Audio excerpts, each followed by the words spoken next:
Theranos gets $100 million in debt financing to carry it through 2018, with some caveats. Theranos has secured $100 million in debt financing. Yes, someone gave the blood testing company known for handing out questionable test results money. First reported by Business Insider, the company reportedly told investors it had secured the money from Fortress Investment Group, a New York-based private equity firm that was acquired by SoftBank earlier this year. Of course, this is debt financing, not equity, and Theranos will surely need it as it has been bleeding money, laying off more than half its workforce this year and trying to come up with ways to keep it afloat. Theranos was a once Silicon Valley darling valued at over $9 billion for its promise to detect more than 200 diseases on a single drop of blood.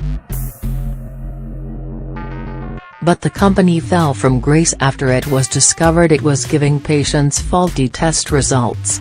Theranos soon faced several lawsuits and came under federal investigation. Its co-founder and CEO Elizabeth Holmes was barred from entering her own labs. The labs soon shut down and the company had to pivot hard to a disease-detecting box contraption instead. The company has not raised funding since the mess began in 2015. But, last night Holmes reportedly told investors she believed the company would have sufficient liquidity through 2018 thanks to the new cash infusion.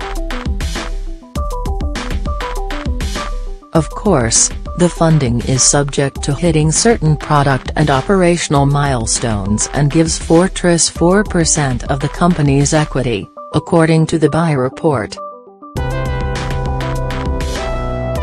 Holmes' letter to investors also outlined several changes she's made in the last year to get the company back on track, including quality control and regulatory compliance.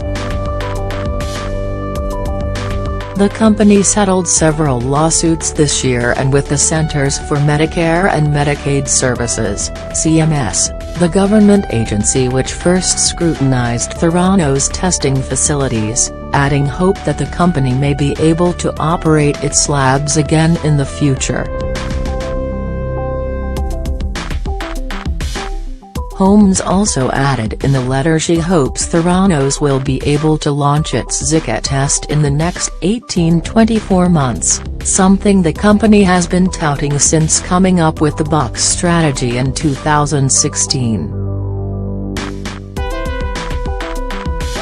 Holmes also mentioned the possibility of more routine lab testing and tailored personal sensing systems, which would be based on Theranos' many patents. These moves all sound promising.